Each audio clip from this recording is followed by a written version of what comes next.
My first few weeks at WHAS were very strange, at least for me. WHAS was going through a very painful transformation. It was in the process of evolving from old-time engineer-dominated equipment operation to the newer jock-operated combo situation. That is, where the jock announcer operated his own console or board. It was Sweet 16 time, a major basketball playoff series, so most of the programming was coming from that remote. My job, those first few weeks, was to sit in a small audio booth and do live station breaks at the top and bottom of the hour. Imagine, for half an hour doing nothing, then an engineer points at you, and you say, "This is WHAS, Louisville, Kentucky." Then back to waiting for half an hour till the next station break. Now, I must admit those first few live breaks were terrifying. I mean, it was like, don't mess up, this is the big time. It was back to the knot in your stomach with anticipation pressure thing. But one survives the pressure or gets out of the kitchen. Good thing I like to cook. Now, the red line will indicate to you the progress. Ladies and gentlemen, we have a special treat for you this afternoon. We'll be speaking with a representative of the Muck Mire Development Corporation. Sir? I beg your pardon? We're going to do a radio interview, and... certainly. Your name is... Wade. Wade? Yeah, Wade Through. Wade Through, I say. You can call me Wade. You are a representative of the Muck Mire Development Corporation, is that... Muck Mire Development Corporation, that's right. Is that a large organization? Large and getting larger. Yes, it's going to be tremendous. Well, what type of an organization is it, Wade? We encourage people to invest for their own good in land, of course, and we have these entire areas of land throughout the country. We've had some big development areas already that have progressed through our efforts. You buy land and then sell it? Yes, we have several places around the country right now. I could mention some to you, but it would take a long time. Well, go ahead. We've got a little just time. A couple. We have the Swampland Lagoons. Swampland Lagoons? Yeah, that's out in Florida. Uh-huh. What is that exactly? Is that... it doesn't sound too enticing. No, it's not. I wouldn't say that it was enticing in a sense, but on the other hand, who knows what's under that swamp? That's right. I mean, they discovered marble in Alabama under swamp, and there's no telling what they'll discover in Florida. May discover part of Alabama. The part that was under the marble. Was under the, yeah. I see. Well, I guess there's a trick, isn't there, to buying land? What should one know before they buy land? A number of things. One thing is weather. Weather's extremely important. Weather? Temperature, yeah. For example, when we bought the Great Northwestern Ice Slides, we didn't go up there in the summer.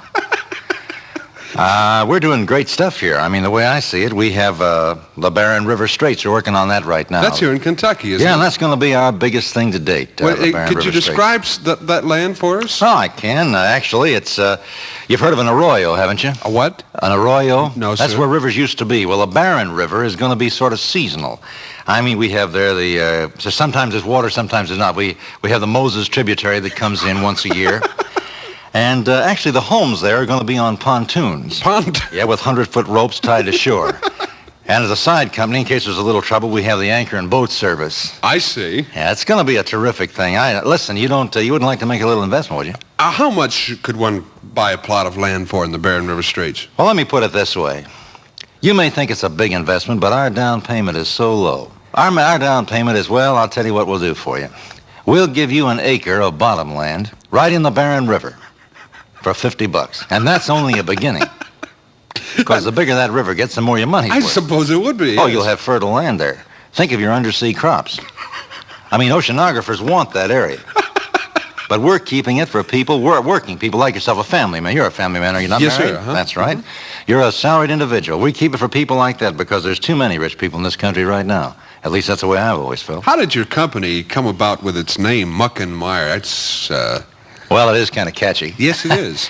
Actually, we were rained out of a couple of places, and we were doing some work in India during the monsoon. Some years ago, we were going over there to try to help the Indians out of their money.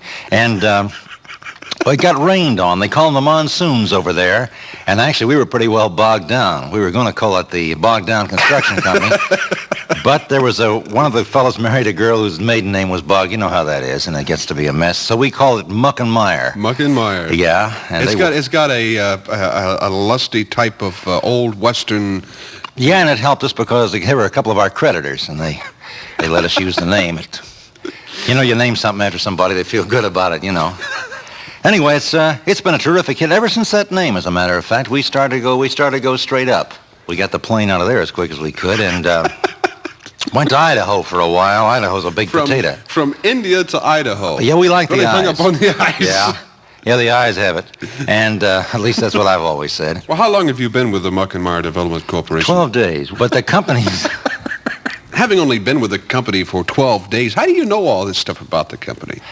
Well, I'm not the kind of guy that just jumps into things. You can understand that by looking at me. Right. You know. Actually, this suit I'm wearing ought to tell you something. You know the way a man dresses. It's made of genuine cloth. But I'm the kind of guy that does a little research. Right. When I was skeptical, as I know you must be, about the Muck Mire company.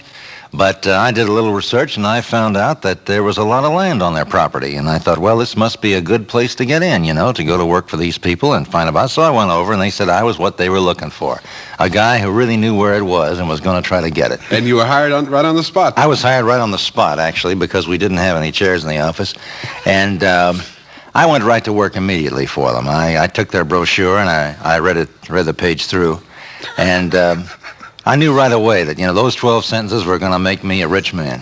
What were those 12 sentences? What did they say? I don't know what they said exactly, but they said a lot of things like keep your chin up. And, of course, in our land, you kind of have to because, like I say, we seem to have getting a lot of rainy places. Wasn't I reading a few weeks ago where the Muck Mire Development Corporation has come under congressional fire, is going to be investigated by the Senate Judiciary Committee for unfair developing tactics? Well, I'll tell you. I'm going to tell you the truth. I'm going to come clean with you because I like your face. I'm serious about this. That's just a disgruntled employee who made up a lot of false material, a lot of false forms, and sent them to the government. We welcome that investigation. We welcome it. We're proud of what we've done, and that's this disgruntled employee, Sam Sorehead. He was there. He worked for us for a while. As a matter of fact, I took his place. I see you took Sam Sorehead's place. Huh? Sam left suddenly. And as a matter of fact, I don't think he'll show up at the hearing. But we have a thorough and complete operation here, and I know that once the Senate investigating committees find out about it, and realize that their checks are in the mail. Wade, have you invested in land from Muck Mire yourself? Let me tell you, pal, I'm not a guy, I'm not a front runner. I'm a person who has invested himself. I've got a beautiful home in the Swampland Lagoon. You have a home in the correct. Swamplands? Beautiful. Split level. Split level? That's right, split level. I didn't intend it to be that way, but one end of it just sunk in the ground. Sunk into the swamps, is it? I guess it's a little tricky building on swamps.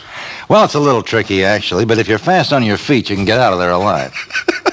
Well, Wade Through of the Muck Mire Development Corporation, I want to thank you for being on our show this afternoon. It's been very enlightening, and I realize you have to run. You mentioned something about an appointment. That's right, pal. I've got an appointment at the Federal Building. Another land deal? Oh, I think this might be a time deal.